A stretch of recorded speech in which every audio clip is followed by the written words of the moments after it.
There are 5 key points you'll need to think about when completing your nomination papers.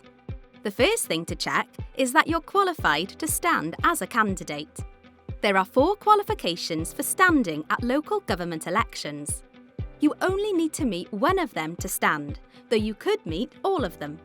You'll also need to make sure you are at least 18 years old and meet the nationality requirements. Neither the returning officer or the Electoral Commission can confirm whether you are qualified to stand. That is your responsibility as a candidate to check before you submit your nomination papers. You'll also need to make sure you're not disqualified from standing. You can find a list of disqualifications in our Candidates and Agents Guidance, but this list is not exhaustive. There are 3 forms you must complete to stand for election: your nomination form, consent to nomination, and home address form. Your nomination form must be signed by 2 registered electors on the local government elector register from the relevant area you want to stand in. You will also need to provide the full elector number for both of your subscribers. You can find elector numbers on the electoral register. You will be entitled to a free copy of the electoral register for the area you are contesting from the electoral registration officer. If you commonly use a surname or forename that differs from any other surname or forename you have, then you may include your commonly used name or names on your nomination form in addition to your full names. You can only have certain descriptions on your ballot paper.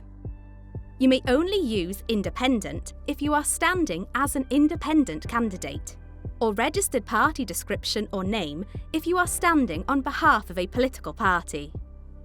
You do not have to use a description if you don't want to. The rules are different for candidates standing at a parish election. When completing the consent to nomination form, you should strike through any of the qualifications for standing that do not apply. This form must also be witnessed and signed by another person. There are no restrictions on who the witness can be.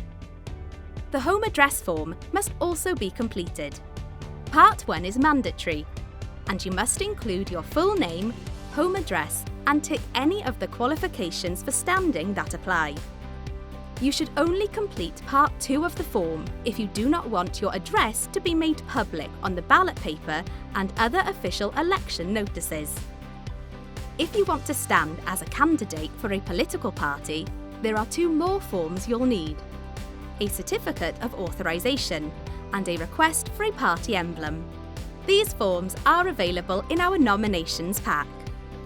Once you've completed your nomination forms, you'll need to make sure that you, your agent, or someone you trust delivers them by hand to the returning officer before the deadline. You will be able to find information about when and where to deliver the forms on the notice of election. For more information on completing and submitting your nomination papers, please see our Candidates and Agents Guidance. You should read what you need to know before you stand as a candidate in our guidance for candidates and agents, and seek your own legal advice where appropriate.